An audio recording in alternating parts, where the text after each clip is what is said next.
Hello everyone. Okay, welcome back to another lesson. Here in this lesson, I'll be teaching you and showing you how to calculate or determine empirical formula of a compound from percentage composition of elements. Okay, so empirical formula, what is empirical formula? It is the simplest formula giving the simplest ratio of a compound. So we have H2O, the ratio of hydrogen to oxygen is 2:1. So you cannot simplify this. So that's an empirical formula. So over here, I'm going to explain how you're going to calculate this. Okay, so let's go ahead with this. A hydrocarbon contains 82.7% carbon and 17.3% hydrogen. What is the empirical formula of the hydrocarbon?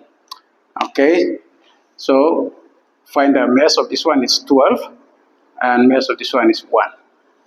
Okay, so I will write it as ratio. C is to H. I'll write the percentage, but this time I'm not going to put percentage. I'll just put, assuming that it's in mass. So I'll put 87.2 and then 17.3. I'm going to use this formula to find this N.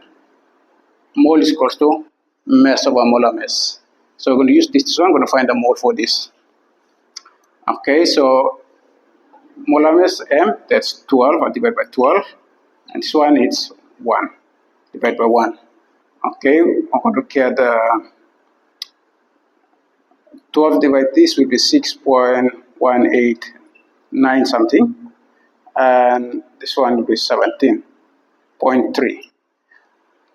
You come down here, you have the decimal, do not round off, but you divide everything by the smallest mole. So this is the smallest. I'll divide by this, 6.189. It's not really 189, but there's some number, so I'm just putting it. Divide by 6.1892. And this. Divide by this, we get 1 over here.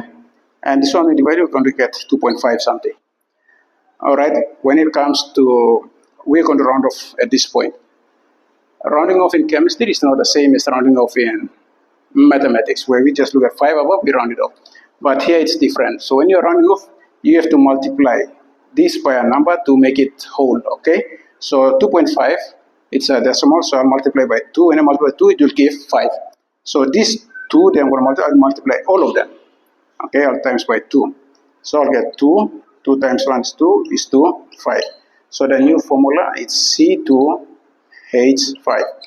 Okay, so we have C will be 5 of them, H will be 2. So the empirical formula here is C2H5. Okay, so back to rounding off. When you come to this point, you round off. You don't just round it off straight like maths. In maths, if you have something like this, you round it off straight. Or 1.2. Closest to the whole number, you round it off. You apply that in chemistry. But when you have something like this, or 1.5, or 1.6, you don't round it off straight. You multiply with a number, another number to make it up to a whole. For instance, this one, we can get a whole number by multiplying by 2. And that's how we did this one. So our formula here is this. Okay, thank you. This is how you're going to find empirical formula. So I'll see you in the next lesson to calculate or to determine the molecular formula of a compound. Thank you, and we see you in the next lesson.